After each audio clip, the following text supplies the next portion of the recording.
The ACC has only one unbeaten left in conference play, and as we all predicted, it's Virginia.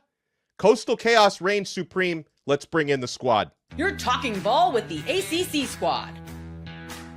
From Florida State to North Carolina, from Syracuse to Miami, and from NC State to California, it's the local experts of the Locked On Podcast Network bringing you scoops, breakdowns, and the most comprehensive preview of the upcoming ACC weekend. Hang on, it could get loud, it could get heated, and it will definitely be fun. Squad up, you're part of the ACC Squad. The ACC is such a crazy football conference that the only team who's unbeaten in conference play actually has a loss to a conference rival, but it was technically a non-conference game. That's how crazy this thing is. Thank you so much to the everydayers for making the Locked On ACC Squad your first listen. We're available free wherever you get your podcasts. We're free on YouTube. We're part of the Locked On Podcast Network, your team every day. Today's episode is brought to you by FanDuel. Right now, new customers can bet just $5, and if your bet wins, you'll get $300 in bonus bets to use across the app. Download the FanDuel app today. I am Alex Dono from Locked On Canes. Miami goes down again. They're down to 2 conference losses. We also got Kenton Gibbs and Grayson Boone from Locked On Wolfpack coming off a massive victory. They played spoiler to Georgia Tech's undefeated season. And speaking of Georgia Tech, we got Jarvis Davis with us, who is now co-host of the brand new Locked On Georgia Tech show. Clearly, he brought great luck to the Rambling Wreck over the weekend. Show debuts and they lose a game. We got JJ Jackson from Locked On Blue Devils with us. And as we're going to talk on this episode, ACC Hoops is underway. And at the time of this recording, all the ACC teams who have played to this point are 1-0, except Boston College. So Boston College football and basketball have that Spider-Man meme thing going on. We're going to talk about an incredible rant by Dabo Swinney, head coach of the Clemson football team, about holding officials accountable. But let's talk some ACC football. And Jarvis, I'm going to let you buy the first round, my friend. A tough loss for Georgia Tech, but Georgia Tech is still very much in the ACC championship game picture after suffering their first loss of the year. Yeah, absolutely. And one of the things that is perfect timing, because when you talk about going into a bye week, and you have a lot of things to figure out on the defensive side of football, because they made CJ Bailey look like a doggone #1 overall pick. Like I was like, hey, the Jets better get ready, because CJ Bailey can be that guy if he wants to, try to forego, another year of college football and try to get into the NFL, because they just made him look like an all-American type guy, because he was just sitting back there slicing the defense up left and right. And, the one thing that, I've talked about on the show, pretty often is the fact that there was a lot of, like, Blake Gideon, defensive coordinator. I didn't like the game plan going into the game because of just how the defense was and how they was just playing a lot of off coverage. And it was just so many things that I was just like, okay, I understand that your corners are out. You got a couple corners out, some of your best guys out, but like, you can't go into a game like that on the road where a team that you're quote unquote supposed to beat, like, you can't come in with that type of game plan in a game like that, because you are supposed to win that bad boy.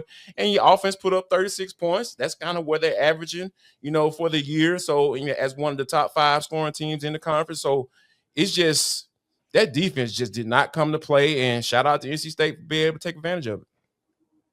Well, I don't think that y'all made CJ Bailey look like a #1 overall pick kind of guy. That's what he is. That's what he is. That's when future Miami quarterback CJ Bailey. Hey, watch him out, Dono. Watch him out. I'm not arguing against that right now. I promise you I'm not arguing against that. I still got an appointment down in Coral Gables with Mario, the way he was talking to me at ACC Media Days, just to piss down his leg later. But we'll get to him later.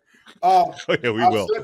I've said this all year about CJ Bailey. When he's at his best, there's not 15 other guys in the country that can do what he does. The problem is when he's at his worst, there are not 15 other guys that will make some of the bad decisions that he makes. Y'all just happen to get the good CJ Bailey experience. But even beyond that, I think the most important part is Georgia Tech was unprepared to be physical and stop the run, which Grayson so expertly and eloquently pointed out all throughout our episode last week, saying, hey, there is a weakness here. They are malleable. And we're thinking Hollywood Smothers is going to carry the mail because he's one of the top 5 rushers in the country. He's out. And so we got Duke Scott in there, and he goes off for 200 total yards and a couple tutties. I mean, this game, to me, it's what Grayson and I talked about all offseason, how the offense was going to have to carry this team. We knew you're not stopping Georgia Tech outright. We knew that wasn't going to happen. That's, sure. Peyton Wilson ain't walking through that door, with all due respect. Mario Williams ain't walking through that door. Bradley Chubb and company, they gone. They ain't got no eligibility left. So the goal for this defense should be just hang on. Just hold on to the rope, and the offense light it up. And that's what we saw. It looked like a classic Big 12 game back when Pat Mahomes and Baker Mayfield was going at it. You were seeing 54-46 type of stuff. This game was insane. Kenton was upstairs. I was in the crowd, so we had both angles covered. As you might hear, my voice a little raspy because I was letting some Georgia Tech fans know what we like to do with the chains on the first down. But this game, and I'm not on here to beat my chest about it, it went exactly how I thought that it would. Coming into this game, I knew that Georgia Tech's run defense was, to Kenton's point, a little malleable.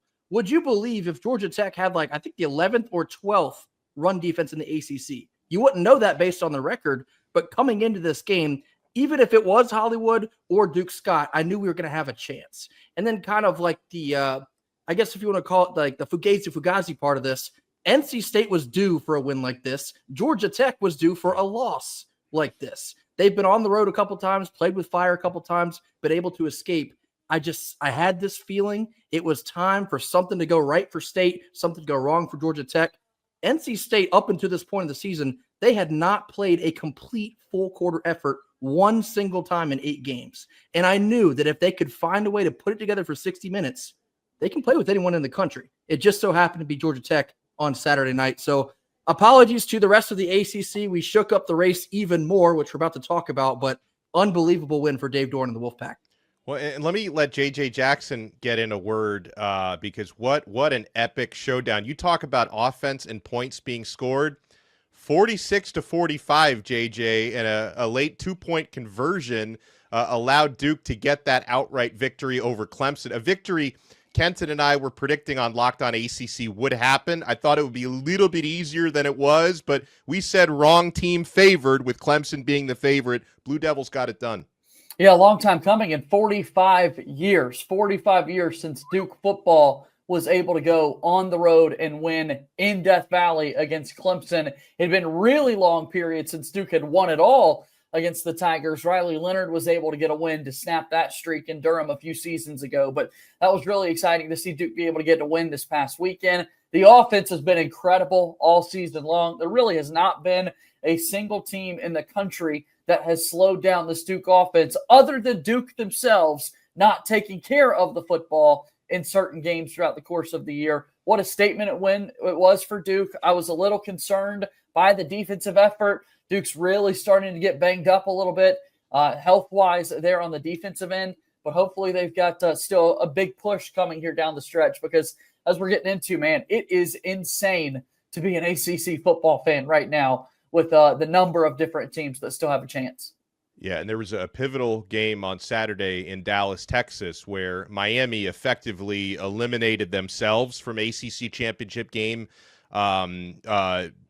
from the standings, and SMU got themselves right back into it because SMU only has one conference loss, so they will have an opportunity to get in the ACC championship for the second straight game. And JJ, when you talk about Duke's offense being their own worst enemy, Miami's worst enemy is the man in the mirror. And listen, SMU had to go out there and make fewer mistakes. I didn't think either team looked particularly good. I mean, there were a few big plays for SMU, a few big plays for Miami, but Miami cannot fix their issues. I mean, all season long, too many penalties, too many miscues, too much predictability on offense. They go out there, they commit 12 penalties for 96 yards.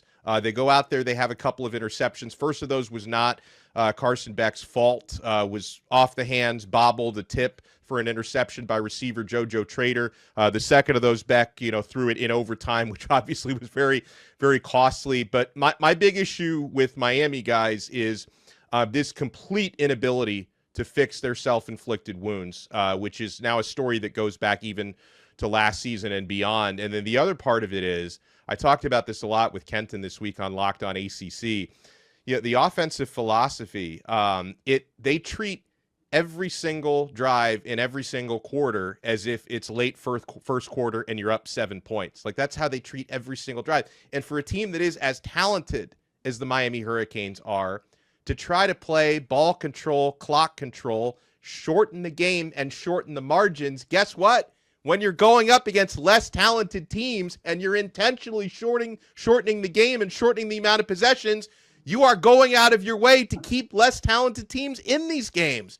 It's the definition of insanity, guys, doing the same things over and over and over and expecting a different result. I'm kind of tired of talking about it, but I'm still here. Dono, but look who you have at the quarterback position, Carson Beck. He sees ghosts, baby. This is who Carson is. He played for a team the red and black team up the road. I no longer say their names out loud, and I'm definitely not going to say their name on the ACC Squad show. That team in the red and black, I'm very familiar with his game, sir. The Shaq meme is real, So when you think about who Carson Beck is, because he can't play his way out of it. Once he starts seeing ghosts, it's over. he can't play his way out of it. Coming into his year before, the year when he was at Georgia before he transferred to Miami, I was talking about him being one of those guys. I'm talking about a top 5 pick. The way he played the year prior, and the year right before, the year before he left that school down there, he was one of those prospects. But he just could not figure out a way. It was so many things going on within the team and his girlfriend, TikTok famous and all this stuff, and driving the Lamborghini trucks and all that stuff, man. It was just too much going on, and he can't just figure out a way to get focused. And now you're starting to see it. It's starting to come out. Who he really is starting to come out. And I think that, you're going to have to kind of come to grips with that, Alex. You know what I'm saying? I'm at grips. I'm fully gripping. Jarvis, you're looking too zoomed in. You got to take it out from the microscope. You got to get a bird's eye view of this thing, okay? Carson Beck is not the problem. He's a symptom of the problem, because last year they had the number 1 overall pick. Did it work out for him either? What's the common denominator that has been there for Miami all along? Mario Manuel Cristobal. It's him. It is him. I'm not willing to say he needs to be fired, but he needs to change. Like Donald they can't fire him. He's got a $61 million buyout. But the thing I will be fair to Mario and say this thing has been like this for 20 years with Miami, and he's been the coach for 4 seasons. So this is not a problem he created, but it's a problem he is yet to be able to fix. I agree, but my thing is the stuff that you're talking about as their problem in terms of this iteration and last year's iteration of the team, those are Mario Cristobal exclusive things. Even if you go back 3 years ago, he keeps losing in ways that he's lost before. You lost to Georgia Tech because you were running the ball when you had no damn business. You should have took a knee, and you lose that game. You lose last year because all of a sudden you forget, well, wait a minute now. We're up a lot of points against Georgia Tech, but scoring is still an option.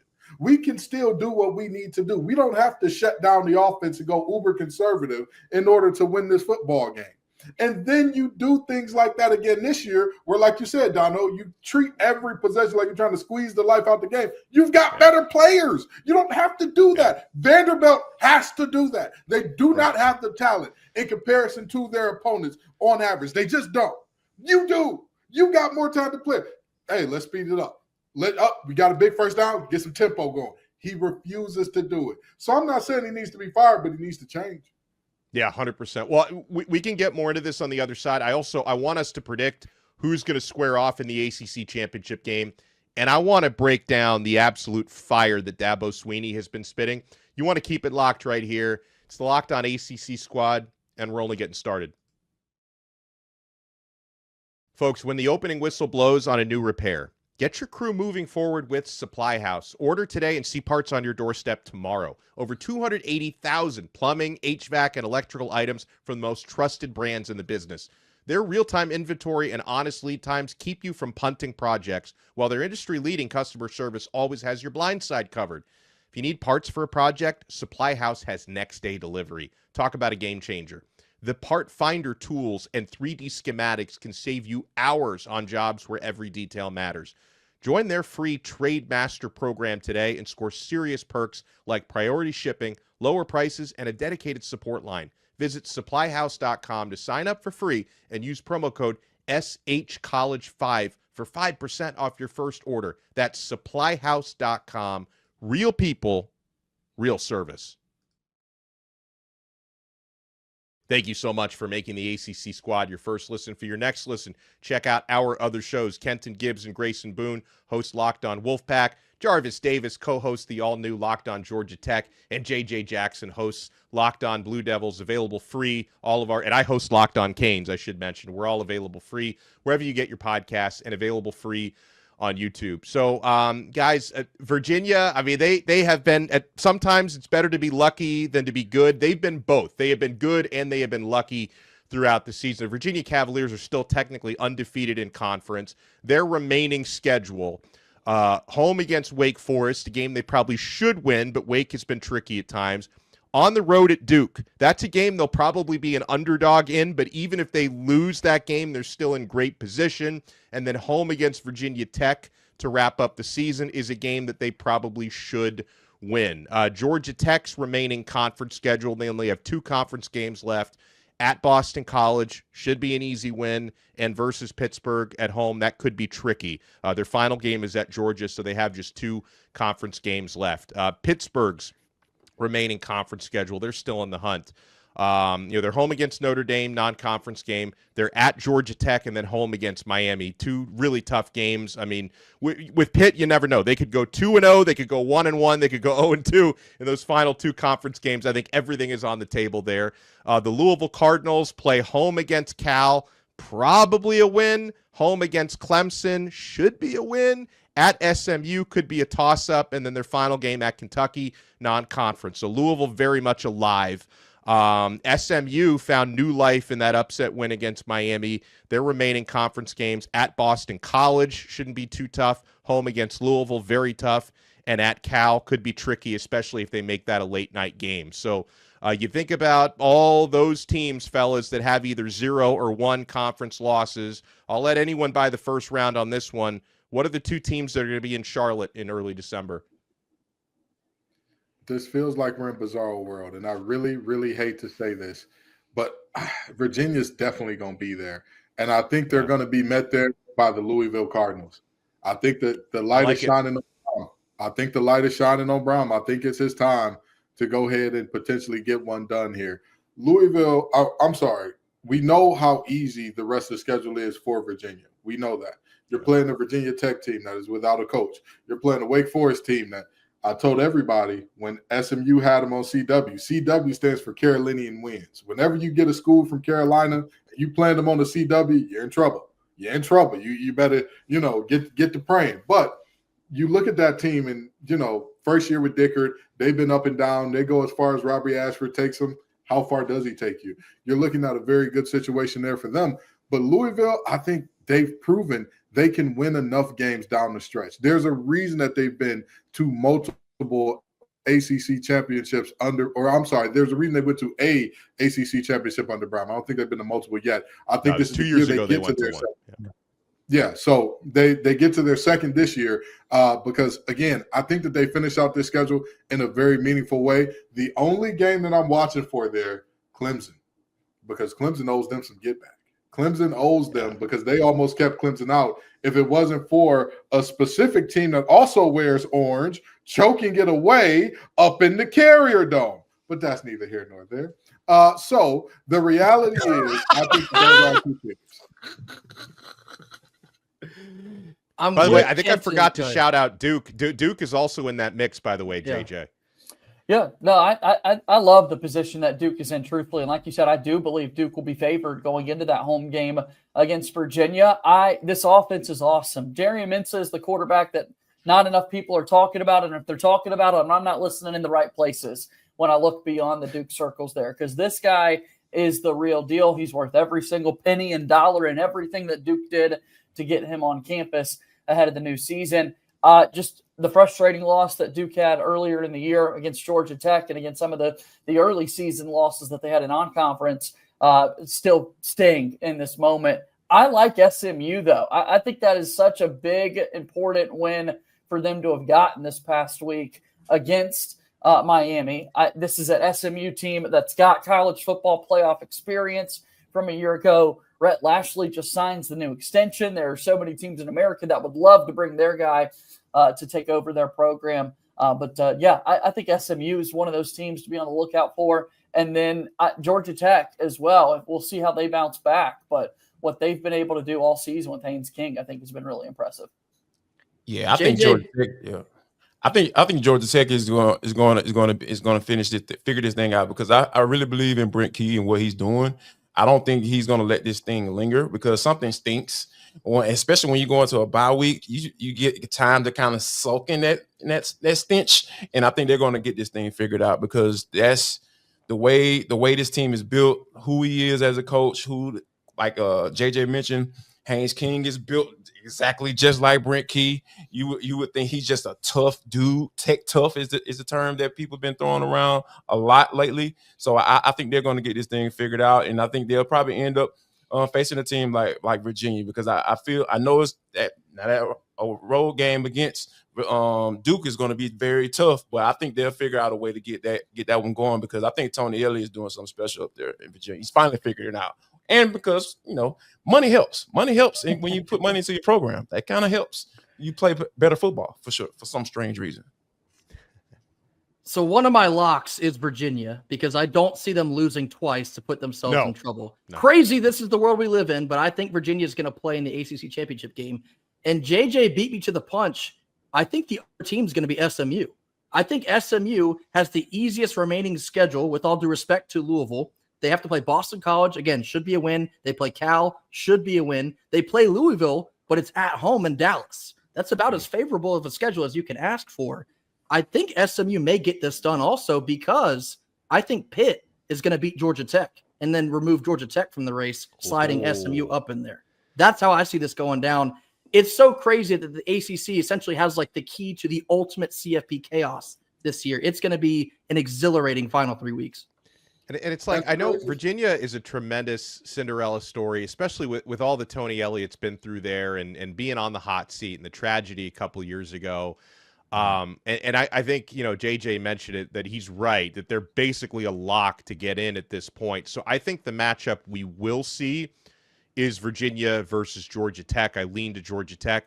But when it comes to just getting the two best football teams on the field, the matchup I would like to see, I believe Georgia Tech and Louisville, in my humble opinion, are the two best teams in the conference. That's the matchup I would like to see, but I am expecting to see Virginia against Georgia Tech. It's funny, guys, because we rewind a few months, and the team that was at the top of everybody's ballot to get to the ACC championship this year again and win it again were the Clemson Tigers. And they've had a rough go of it, but I will say, despite the fact that his team is having a poor season on the field, I've been fist pumping for Dabo Swinney and what he's saying off the field. So there was a contentious, controversial pass interference call that went against his team in the Duke game that was at least partially decisive in the outcome of that game. And Dabo was pissed.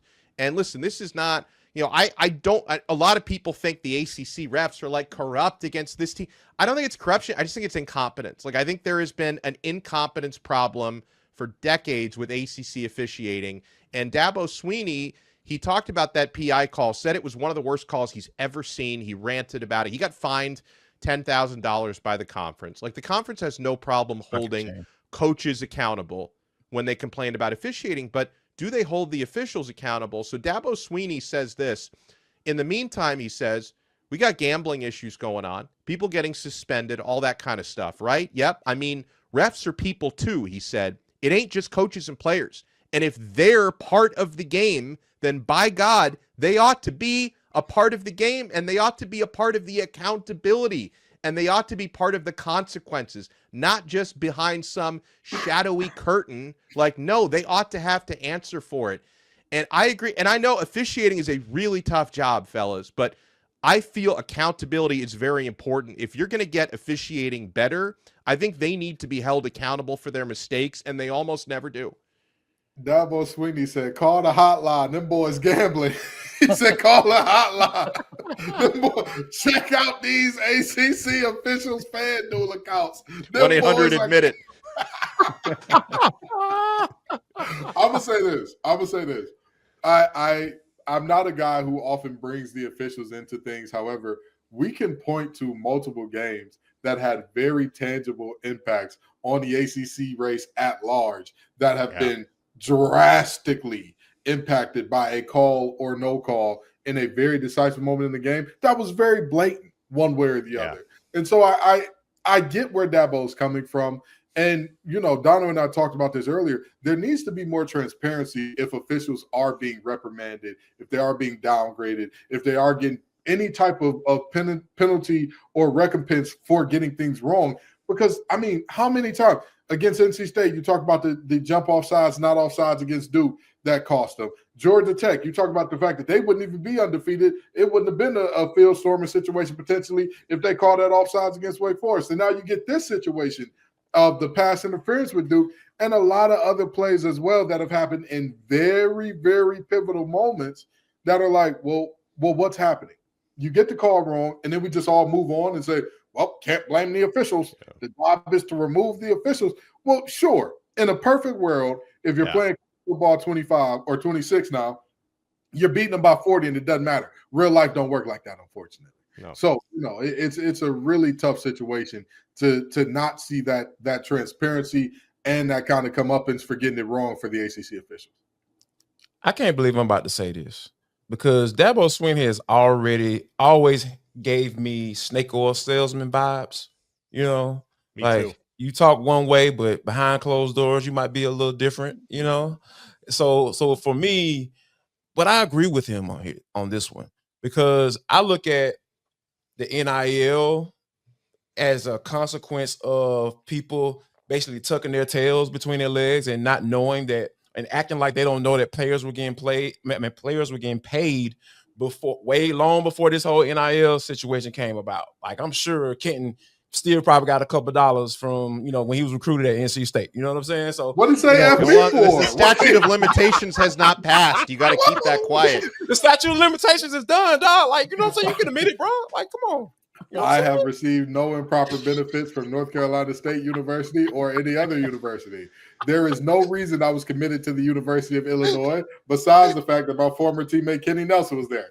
Love you, Kenny. But that's it. but like it's time to start telling the truth. Just like the NIL came to light, start paying the players above board. Yeah, so everybody can know it, can let it be out there so everything can be above board. Same thing goes for these doggone referees, man. It's time to stop saving these cats. Why are they being saved? These probably are part-time employees. They call these folks out, man. They get paid a good amount of money. So they need to be held accountable just like these coaches are and just like these players are right now. Because these cats, if you aren't playing and living up to these things, man, these cats are figuring out a way to snatch these little NIL deals from you. And next thing you know, these guys jumping in the portal and trying to go get paid somewhere else. So yeah, everybody's being held accountable now. So it's time for the referees to be held accountable. And you think this is a different conference, but I mean, Auburn has been hosed by so many calls this year, and Hugh Freeze got fired. Like, if one of those calls goes his way, he might still have a job. Well, I'll take it one step further. There was an official in the SEC that was permanently suspended for the rest of the season because of this. So perhaps Dabo is, I guess, indirectly calling out that maybe it does mean more in the SEC. They're willing to, I guess, reframe how their officials will be judged and officiated in-house there. Why can't the ACC do this as well? I think when you're looking at accountability, if you see the SEC doing it, I'm sure the Big Ten won't be far behind. The ACC needs to meet them at the top as well. The officials should be held accountable for poor performance. It's absolutely true. Let me zag for a moment. Okay, let me zag for a moment in this conversation because I do want it to be pointed out that while public accountability might be lacking here, where the referee in question we've talked about Ken Williamson at the SEC level and some of the calls that didn't go Auburn's way. What the rest of the conferences are doing, though, guys, let's not forget, is crediting the ACC with the reviews that are taking place. And everybody else in America, they awesome. Want to now do this. Like, wow, this is incredible that we are seeing this look inside the officiating hub. I have a strong take on that because hold on. I watch these televised reviews every week. I just think it's such a dog and pony show because, first of all, transparency is great, but transparency and accountability are not the same thing. And Sure. when I watch these ACC reviews on TV, like I feel like they're reading off a script. Like it feels like a bad episode of the Kardashians, like where they already like I don't know, man. It's like I'm glad they do it, but it's not like make these referees do a press conference after the game. Like that's the sort of thing that I want. That's fair. And I'll fair. say this: the rest of the conference is trying to copy us in that regard. That's like your old lady doing one thing right, but she doing everything else wrong, right? Like everybody loves that she let you open the doors and hold your hand. Doing wrong, but she hit you upside the head with the pen every time you get home, and you leave your shoes at the door or something. Like, oh, wait a minute, now we got some problems that go beyond just this one thing. So I do agree, JJ, that is a good thing that the ACC is doing. But there's a lot of other stuff over here. Yeah. That needs to be cleaned up. With the pen, please. I would love that because that's what the ACC and these officials are doing in this. Yeah, because like I've seen some of these televised reviews where it's like they still clearly get it wrong, but it's like okay, because they televised a bad review, we should applaud them. Like I don't know, man. Like, I'm glad they do it, but I don't use know. the toothbrush to sweep up the auditorium. There you go. Yeah.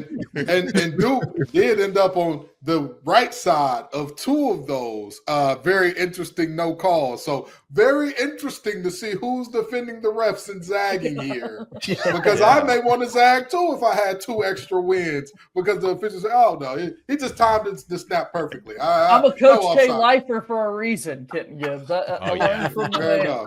Fair enough. All right. Well, when we come back, speaking of Coach K, I know he's no longer in coaching, but ACC hoops are now with us, which is obviously an exciting thing. Who could be a dark horse to get into that ACC championship game and be the hot team and maybe win the conference? You want to keep it right here. We're not done yet on this brand new episode of the Locked On ACC Squad. Oh, we're certainly not done yet with FanDuel. Guys, the NBA season is back, and there's no better place to get in on that action than FanDuel, the official sports betting partner of the NBA. I have so much fun with this, guys. Even if you miss the start of the game or you want to ride the hot hand, FanDuel has live bets on everything from who will score next to fourth quarter comebacks. Plus, you can even combine your live bets into a same-game parlay for a shot at a bigger payout. It keeps every game exciting, especially when your team's making that late push. Right now, FanDuel is giving new customers $300 in bonus bets when your first $5 bet wins. So head to FanDuel.com to sign up and play your game with FanDuel, the official sports betting partner of the NBA.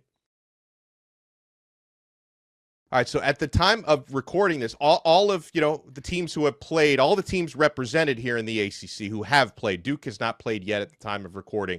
You'd imagine they're going to start 1-0. All of us are 1-0. I know our shout out to our guy AJ Black, who's not with us tonight. His team is 0-1, Boston College. Outside of that, everybody else is 1-0 so far. But I saw when I was doing that tease, I saw Grayson Boone pointing to that NC State Wolfpack logo, and yeah, man, I know Duke are favorites in the conference, rightfully so. But if I'm looking at a dark horse team, the team coached by Will Wade is probably the one I think who's going to be, if they're even a dark horse, because a lot of people are talking about him, Grayson. Goodness gracious, what a debut performance on Monday night in Raleigh. 114 points. If they really wanted to, I think they could have touched like 130. They had 100 with 7 minutes left to play. They tied a program record, 19 made three-pointers. You had 7 different players in double digits. Goodness gracious. We knew that this roster would be talented. We knew the coaching staff would be revamped. We knew the fan base would be fired up about it. We did not expect even as good of a night as we had last night. Hey, listen, when you talk about Wolfpack basketball, all they need is a head coach by the name of Frank. That's what you need every time. The men's side, we got Frank William Wade, and on the women's side, we got Frank Wesley Moore. By the way, the only ACC coach with a top 10 win so far. Shout out to Wes Moore and the Wolfpack ladies team. This is what Wolfpack Nation has been waiting for. And if you're talking about a dark horse candidate to win the ACC, I don't even think it's fair to include NC State in that conversation. Right. Because so many people have talked about who we are, what we are. And this win did nothing but confirm that, because this was belt to behind from tip-off. This didn't look like a competitive basketball game. People looked at the exhibition and gave Will Wade lots of heat. Oh, that South Carolina team is terrible. Oh, they shouldn't have been close. He said, here, damn, you want it? Here you go. You want dominance? I give you dominance. And ran all roughshod all over the North Carolina Central Eagles. So, I look at this team and I say they're doing fantastic things. But let's be honest now. Them Boozer twins, Shire and company, there's something to be messed with. There's something that you're gonna have to come in with your big boy britches if you're gonna beat them. So while this is a team that is looking great right now, I'm still excited to see how they look later on down the line. Anybody else? JJ, you have a shout out for a dark horse team and your take, preseason for you on Duke. Yeah, one of the great opportunities to show some love to my brethren in Raleigh, because I do think that NC State is going to be a really dominant team throughout the course of the season. I think they're going to be really impressive with the roster that Will Wade was able to be put together. I still, Donna, love the Jay Lucas hire there in Miami, and all of a sudden, it's not this season, but we're already seeing major wins for Miami basketball once again on the recruiting trail from Jay Lucas, who proves to be one of the top recruiters. And thank you for sharing Shelton Henderson with us, by the way, former Duke commit. Another great debut for him to open up the season. And here we are not talking about the longest tenured head coach in the league at this point in Brad Brownell and Clemson, who just year after year finds a way to put them back in the NCAA tournament. I think Clemson deserves a little bit more love as well as a potential kind of dark horse when it all comes.